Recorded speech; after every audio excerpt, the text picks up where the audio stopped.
Ladies and gentlemen, welcome back to the Hard Count Season 2, baby. This time we got a bunch of special things for you, but this time we're going to mainly stick around fantasy football, okay? Because there's not much to talk about league-wise, but fantasy football, there's loads because we have NFL right on the horizon, and that means fantasy, the sun is slowly rising as we nearly reach August, okay? And that's draft time. Now, we're going to give you 6 names of players that you can let your idiotic league mates draft before you, okay? Yeah, because they're going to be like, oh, I got this guy, I'm so much better than them. And false. Absolutely false. So we're going to give you those 6 names right here, right now. Guys, let's get right into it.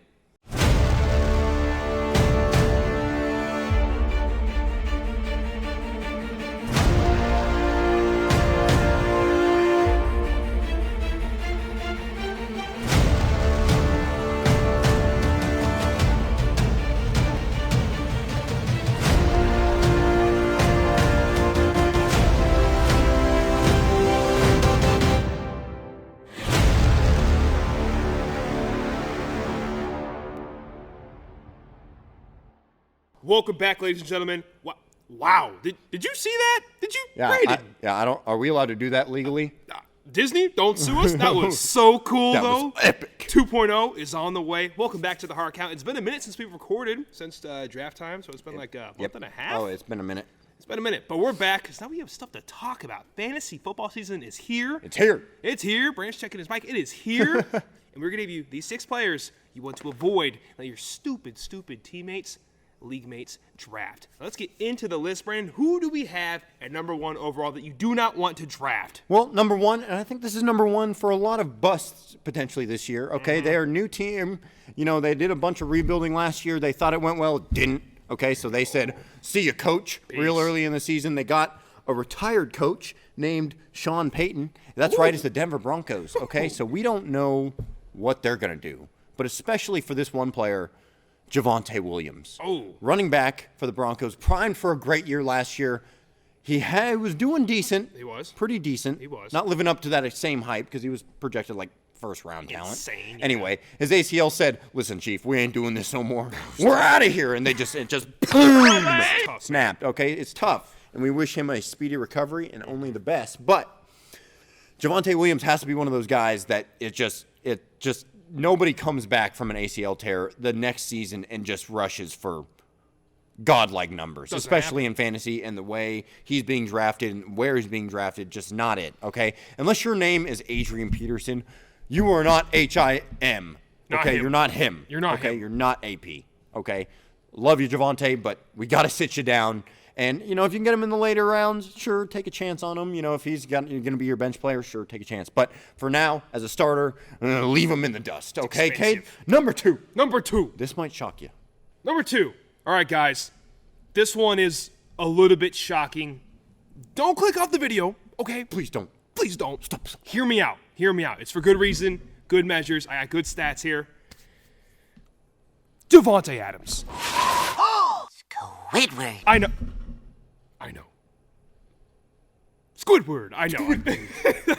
I know. Davante Adams is a bona fide stud, and he's been balling out since the beginning of time in fantasy football. He has been a trademark, a cornerstone, a blue chip stock in this fantasy football world. But today, I'm here to tell you that he's still going to ball, but just not like he used to. Now, this is why. We're going from Derek Carr, who targeted wide receivers with a deep percentage, one of the highest in the entire league. He's not Patrick Mahomes good, okay, we know that. But he slinged the rock. He did not care. He played fearless, and he would throw that thing deep over and over and over again. And most of all, Derek Carr loves to hyper-target one receiver. That is his thing. That is his go-to. He said it since the beginning of time. And we're going from that to Jimmy Garoppolo. Not quite the same. Jimmy is one of the last percentages in the entire league in targeting deep route wide receivers. So we're going from top of the list to bottom of the list. He's not going to target downfield because he has all these receivers in San Fran that get all this yak for him. Mm-hmm. Debo, Christian McCaffrey, Ayuk. Even the tight end and Kittle can get plenty of yards for you. So he does not throw deep post routes, seam routes. He doesn't mess with that stuff. It's not going to mesh too well. He's still going to be Devontae Adams. He's going to be an absolute stud, but do not draft him high as he's supposed to go. He's expensive this year. Do not pay the price. Brandon, who do we have at 3? Well, number 3 is another painful one. I know it's painful. It's a painful pill to swallow, especially the year he had last year. Man. This is a rookie last year, coming into second year, okay, with a team that we thought was behind him, okay, until the draft happened. Dang it. And they took 2 other running backs like he wasn't nothing, okay? Come on. And it's Kenneth Walker III. He is sadly a draft bust in our projections. Listen, he's great, okay? We love him. He took me to the playoffs. He helped me get to the playoffs in this last fantasy season. He carried you. He carried part of it. And so, guys, the sad reality is he's not great in the red zone. Yeah. At least his stats last year, yes, he was dealing with like his ankle injury or something. But still, with that, even with him healthy, playing all 60 minutes or something of the game, okay, he still had only 2 rushing touchdowns in 19 attempts in the red zone. That's tough. And that's tough to do in a fantasy football perspective. Brandon, not even the red zone.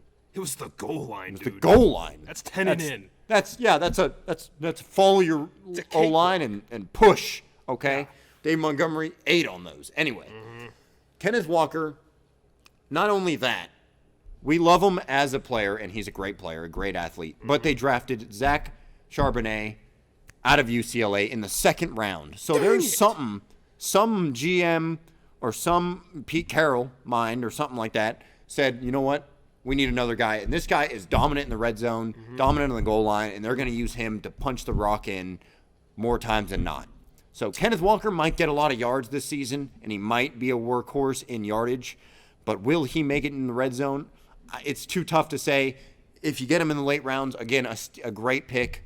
But where he's being drafted, like 5th round-ish, 6th round. Can't do it. Can't do it. It's risky. You can, but it's a high risk kind of a mid-tier reward. Okay, Cade, who's the 4th pick? At 4th, a tight end, I will go nowhere near Nowhere. the X line. Now, the Minnesota Viking. TJ Hawkinson.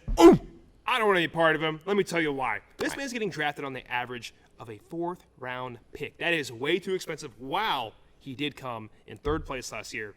Let me break it down. The tight end standings last year went 5th, 4th, 3rd. That was him. 2nd.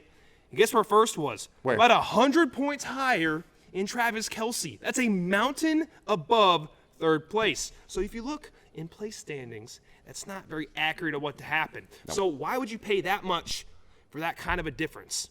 It's not worth it. I don't want any part of it. And personally, I believe that his stats were that high only because of 2 breakout games that he had. One on the Lions and one on the Minnesota Vikings, where he had a ton of yardage, about 3 touchdowns. If he didn't have those games, he was nowhere near the top 5. And that's just the fact. So I don't want any part of TJ Hawkinson this year. He's too expensive for how good he is. Maybe not how good he is, just how productive he will be in this fantasy year. And Minnesota has so many weapons to go to. Steer clear. Don't go TJ. Brandon, where are we going at 5? Number 5 is another ACL injury kind of tear. It hurt him bad, okay? This guy was primed for arguably offensive rookie of the year at his time and place, and he probably would have won it if it wasn't for an ACL tear.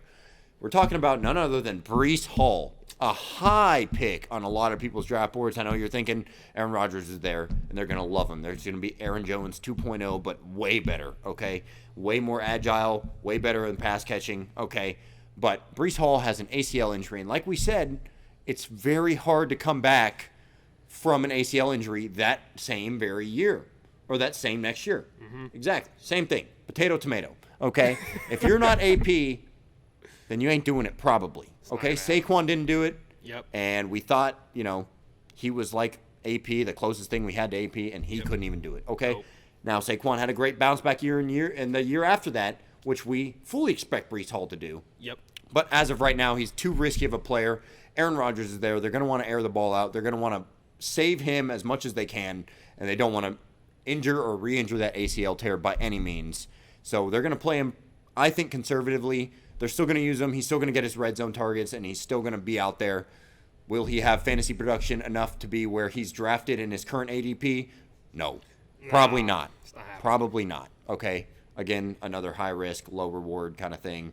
But guys, with that being said, we have another shocker that you might gasp at. Cade, Yeah. let him hear it. Let me tell you. So at 6, guys, we have a player that everyone thinks of. When they think of this guy, they think of his one prime highlight year in the playoffs. He was killing it. Glorious. Carrying the ball, catching the ball, throwing it sometimes. He did it all for this team. He did. Deebo Samuel is not a flash from the past, but we had this image of him of what he used to be, and that is what Christian McCaffrey is now. Christian showed up and pretty much took what we thought Deebo was. He was that dude, let's not get it wrong. Oh, yeah. He still is that dude. But with all these opportunities that he used to have are now getting sucked up by Christian McCaffrey. So Deebo is way too expensive this year, yet again. I don't want any part of him. The receptions are going to go down. They went down last year. The carries are definitely going down because he does not want to get injured. And also, you have Christian McCaffrey to tote the ball now. You're just not going to get the looks you used to get with Kittle back healthy quotation marks. He's going to take more receptions. Steer clear of Deebo Samuel this year. He's too pricey for me. Let me add, and it's, like you said with Christian McCaffrey, it's not the same run game because back then they had Elijah Mitchell, who was good, who did great that year that Deebo went off. But it's not the same running back room. They don't need to use him in that slot. He doesn't really want to be used too much in running game, I heard. So, guys, and we don't know who the quarterback is. We don't even know what Trey Lance is. He got beat by the Bears week 1 and then kind of just didn't do anything. He just kind of got scared. Anyway, guys, we thank you very much for watching. Leave a like if you enjoyed this video. Season 2 is here, and we are coming, okay? We have loads of new content, loads of new ideas, tons of new, we're having live streams every week, countless fun activities and stuff. We're more interactive with fans on the social media. Speaking of that, it's Instagram, TikTok, Twitter, and just today we added Threads. Okay, Threads! so follow us on Threads, and we hope to tweet there more than Twitter, actually. So it's just like Twitter. It's Instagram's Twitter. It's cooler. And it's cooler. It's cooler. It's Gen Z, It's bro. pretty slick. Yeah. Okay. So we're going to be there. Follow us on all those accounts, guys. We have a bunch of special guests coming. We have big news happening around the NFL draft time, or NFL fantasy draft time and NFL season. So we have big news. Stay tuned for that and keep an eye out. Guys, thank you very much for watching. Like, comment, subscribe. We love you. Tell someone you love them, and we'll see y'all in the next video. Peace.